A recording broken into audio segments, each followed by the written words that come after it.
नमस्कार, आप देख रहे हैं खबर 100 में हूं आपके साथ राहुल मौर्य। आइए रुख करते हैं इस वक्त की बड़ी खबरों की ओर, लेकिन उससे पहले एक नजर हेडलाइंस पर।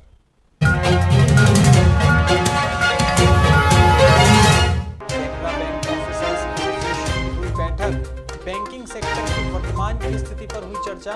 बैठक में एसोसिएशन के अधिकारी रहे मौजूद।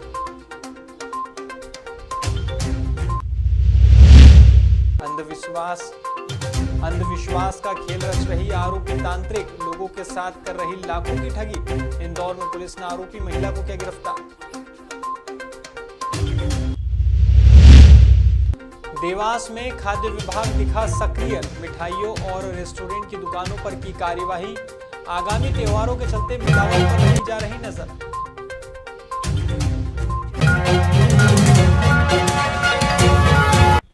शनिवार को भोपाल में कैनरा बैंक ऑफिसर्स एसोसिएशन की एक अहम बैठक हुई है। इस बैठक में एसोसिएशन के vice president Sanjay Goyal, joint general secretary के त्रिपाठी और मीडिया मैनेजमेंट के मनीष चतुर्वेदी मौजूद रहे। इस दौरान बैंकिंग सेक्टर की वर्तमान स्थिति पर बात हुई और विचार साझा किए गए। वहीं भोपाल से आए दोनों महानुभावों ने कहा कि वर्तमान में बैंकिंग क्षेत्र में बहुत ही ज़्यादा उतार चढ़ाव हो रहे हैं। हालांकि एसोसिएशन के अधिकारियों का कहना है कि कोरोना काल में उत्कृष्ट कार्य करते हुए उन्होंने काफी लाभ अर्जित किया है। हमारा बैंक में अभी पूरा यंग लोग है और अनदर 25 ईयर्स हम लोग बैंक में रहना है, इसलिए कैनरा बैंक ऑफिसर्स एसोसिएशन का तरफ से हम लोग एक कॉल दिया बैंक का बिजनेस बढ़ाने के लिए। सो ये मीटिंग में हम लोग पूरा चर्चा किया कैसे बढ़ाना है, क्या स्ट्रैटेजीज अडॉप्ट करना है, क्यों करना है। नॉर्मली एसोसिएशन मतलब जो मैनेजमेंट बोलते हैं उनको ऑपोजिट बोलते हैं, बट इधर एक कैनरा बैंक ऑफिसर्स एसोसिएशन हम लोग हमारा बैंक कैसे बढ़ाना है ये पूरा चर्चा किया आज। बेसिकली हम लोग कैनरा बैंक ऑफिसर एसोसिएशन का है, affiliated to all India nationalised bank officers federation है। मैं स्ट्रेटेजिक मेंटोर हूँ। ये रविश कुमार ये जनरल सेक्रेटरी है। ये इसमें से Tripathi all over office bearers is meant for Madhya Pradesh का है। आवर एसोसिएशन में 45,000 मेंबर्स है and all the officers managers senior managers से जेएम जनरल मैनेजर तक हमारा मेंबर है। हम लोग कभी कभी इसे मीटिंग करते हैं। इसी मीटिंग में बैंक का बिजनेस कैसे बढ़ाने का एंड मेंबर्स का कोई प्रॉब्लम है,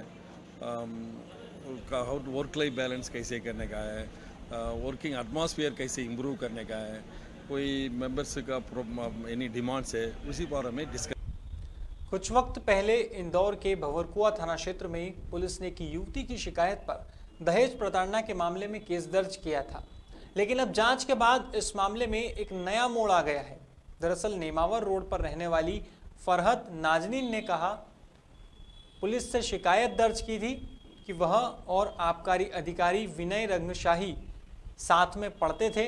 इसी दौरान दोनों के बीच दोस्ती हुई और ये दोस्ती प्यार में तब्दील हो गई। बाद में दोनों ने शादी भी कर ली। फरहत की माने तो शादी के बाद से ही विनय ने दहेज के लिए परेशान करना शुरू कर दिया था। इतना ही नहीं, विनय के पिता अशोक रंगशाही जो रिटायर्ड सीएसपी रहे हैं और उनकी पत्नी भी फरहत को परेशान करते रहे हैं। युवती ने प्रूफ के लिए 2 दस्तावेज पुलिस के सामने पेश किए थे, लेकिन अब जांच में सामने आया है कि युवती ने जो दस्तावेज पेश किए थे वे फर्जी हैं। ऐसे में पुलिस युवती पर ही फर्जी कागज तैयार करने और अन्य धाराओं में केस दर्ज करने के लिए कार्यवाही कर रही है। नहीं, इसमें क्या हुआ कि विनय रंगशाही नाम के व्यक्ति हैं जिनके साथ एक फरहद नाजनीन जो महिला है उसने कंप्लेंट की थी कि इन्होंने इनके साथ लिव इन में रहे हैं और शादी की है और प्रताड़ित कर रहे हैं। तो इस संबंध में, प्रताड़ना के संबंध में एक प्रकरण हमारे यहाँ पंजीबद्ध हुआ था। जब उसकी जांच की तो जांच के दौरान फरहद द्वारा कुछ सर्टिफिकेट पेश किए थे कि ये उनकी पत्नी है, विनय रंगशाही उसके पति हैं। लेकिन विनय के पिताजी द्वारा ये शिकायत की कि साहब इससे शादी नहीं हुई है और ये सर्टिफिकेट इसने कहीं झूठे बनाए हैं। तो उनकी शिकायत पर हमने दोनों सर्टिफिकेट, निकाह नामा और मैरिज सर्टिफिकेट था जो बालाघाट से बनना बताए थे, दोनों की जांच बालाघाट टीम भेजकर की। तो ये पाया कि वहाँ से उस तरह का कोई भी सर्टिफिकेट जो है संबंधित कमेटी ने जारी नहीं किया है और ये फर्जी पाए गए। फर्जी पाए जाने पर जो है फरद के खिलाफ धारा 467, 468 और 471, 420 आईपीसी में प्रकरण पंजीबद्ध किया गया है। इंदौर की विजयनगर थाना पुलिस ने अंधविश्वास फैलाने और लोगों के ठगी करने वाले आरोपियों को पकड़ा है। थाना प्रभारी तहजीब काजी के अनुसार कुछ महिलाओं की शिकायत पर फर्जी पुलिस अधिकारी को पकड़ा गया था। इसके बाद जब आरोपी से पूछताछ की गई तो सामने आया कि छोटू महाराज नाम की तांत्रिक महिला लोगों के साथ अंधविश्वास का खेल रच रही है और लाखों की ठगी की वारदातों को अंजाम दे रही है। इस सूचना के आधार पर पुलिस ने छोटू महाराज को भी अपनी हिरासत में लिया है और पूछताछ शुरू की है।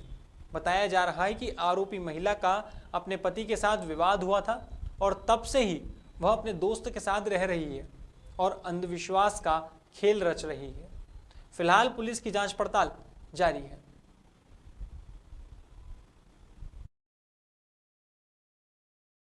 नकली पुलिस अधिकारी मामले में अभी पीआर पर है मुलजिम और दोनों से पूछताछ की जा रही है। पूछताछ पर अभी ये जानकारी मिली कि इनने जो उस महिला से मौत का भय दिखाकर डरा धमकाकर जो पैसे वसूले थे, उन पैसों को इनने कहाँ पर दे दिया था और उसका क्या यूज़ किया था। उसी में जानकारी मिली कि इनके द्वारा इस पैसे को डबल करने के लिए, ज़्यादा पैसा करने के लिए इनके द्वारा एक दूसरे तांत्रिक से संपर्क कर नोटों की बारिश करवाने का प्रयत्न किया गया था और उसी पर अभी इन्वेस्टिगेशन किया जा रहा है और जो पैसा इसके बाद जो दूसरे तांत्रिक के पास में गया उसकी भी तलाश की जा रही है। सर, इसमें और कितने बनेंगे? सर, और शिकायतें कितनी आई हैं? इसमें अभी जो जैसे इनने इसके बाद जो पैसा लिया था, जिसने ये फर्जी टाइप की चीज़ की और अंधविश्वास कर पैसा ऐठा है इसमें, उसके खिलाफ भी कार्रवाई की जाएगी। इसे 2-3 लोग और गिरफ्तार होने वाले हैं। पिछले लंबे वक्त से इस देश में सरकार के कृषि कानूनों का विरोध किया जा रहा है। अब इसी कड़ी में पूर्व तकनीकी विशेषज्ञ नागराज काल कुटागर ने सरकार के खिलाफ मोर्चा खोलते हुए हजारों किलोमीटर पैदल चलने का फैसला लिया है। दरअसल पैदल मार्च के जरिए नागराज कर्नाटक से दिल्ली तक का सफर तय करेंगे। उन्होंने लक्ष्य बनाया है कि आंदोलन की पहली वर्षगांठ पर सिंधु बॉर्डर पहुंचेंगे और आंदोलन कर रहे किसानों से मुलाकात करेंगे। इस सफर में चलते चलते नागराज कसरावत भी पहुंचे हैं। उनके साथ धुलिया से 80 साल के एक बुजुर्ग एडवोकेट अशोक पाटिल भी पैदल यात्रा कर रहे हैं, जो इंदौर तक जाएंगे। ऐसे में शनिवार को सेंचुरी सत्याग्रह आंदोलन सतराटी के श्रमिकों और नर्मदा बचाओ आंदोलन की मिधा पाटकर ने दोनों ही व्यक्तियों का स्वागत किया है। बता दें 26 नवंबर को किसान आंदोलन को 1 साल पूरे हो जाएंगे और 1 साल पूरे होने पर वार्षिक उत्सव भी मनाया जा सकता है। ऐसे में नागराज इस वार्षिक उत्सव में शामिल होंगे। के बालपुर डिस्ट्रिक्ट से हूँ। मैं एक MSc M.Tech करके जो स्पेशल इंजीनियर हूँ, साथ में सामाजिक कार्यकर्ता। ये जो दिल्ली चलो पाद यात्रा जो है, ये कर्नाटक के MMLs बेंगलुरु के जो पास है, उधर से स्टार्ट करके कर्नाटक, महाराष्ट्र, मध्य प्रदेश, उत्तर प्रदेश होकर दिल्ली में बॉर्डर पे जो किसान आंदोलन केंद्र सरकार के 3 कार्यकाल में वापस लेने के वास्ते और किसान की फसल के लिए वैज्ञानिक और लाभदायक लाभ मिलने का कारण रहा है, वो मुझे बहुत महत्वपूर्ण है। इसलिए लगभग 6,000 किलोमीटर पाद यात्रा है। अभी तक 4,300 किलोमीटर पाद यात्रा करते हुए कर्नाटक के 31 डिस्ट्रिक्ट, महाराष्ट्र और मध्य प्रदेश होते हुए अभी मैं दिल्ली में हूँ और इधर से आगे इंदौर, ग्वालियर और आगरा होकर मैं दिल्ली जाऊँगा। त्योहारों का मौसम शुरू होते ही खाद्य सुरक्षा विभाग भी लगातार सक्रियता दिखा रहा है। हाल ही में खाद्य विभाग ने बड़ी कार्यवाही की है। आपको बता दें कि देवास में खाद्य विभाग ने कार्यवाही करते हुए कलेक्टर के निर्देश पर मिठाइयों और रेस्टोरेंट पर कार्यवाही की है। आपको बता दें कि मिठाइयों की दुकानों और रेस्टोरेंट पर खाद्य विभाग ने ताबड़तोड़ कार्यवाही की है। अचानक हुई इस कार्यवाही से मिठाई बेचने वालों में हड़कंप मच गया है। मावे और मिठाइयों में कोई मिलावट ना हो, इसके लिए खाद्य विभाग, प्रशासन और पुलिस की टीम ने संयुक्त कार्यवाही की है। कार्यवाही के दौरान मिठाई की दुकानों और रेस्टोरेंट से काली मिर्च, मैंगो कटलेट, केक, दूध, दही, पनीर और मिल्क केक सहित अन्य खाद्य सामग्री के सैंपल लिए गए हैं और जांच के लिए भेजे गए हैं। इस मौके पर खाद्य अधिकारी ने बताया कि आगामी त्योहारों के चलते विभाग की यह कार्यवाही लगातार जारी रहेगी।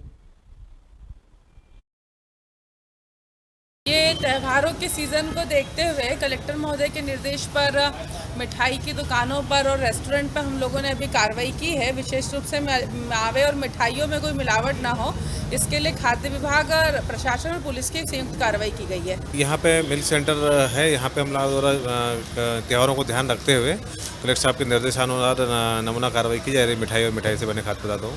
इसमें हम लोगों ने आज मिल्क केक, पनीर और दही और दूध का सैंपल लिया है। और इससे पहले अभी समय हम लोगों ने अपना स्वीट्स पे कार्रवाई की, वहाँ पे मैंगो चॉकलेट बर्फ़ी और चॉकलेट केक का लिया गया और साथ में सफ़ेद काली मिर्च का नमूना लिया गया है। ये कार्रवाई आगे कब तक जारी रहेगी? त्योहारों को ध्यान रखकर ये कार्रवाई निरंतर जारी रहेगी। फिलहाल खबरों में बस इतना ही। देश और दुनिया की तमाम खबरों के लिए देखते रहिए खबर 100, जनता की बुलंद आवाज़।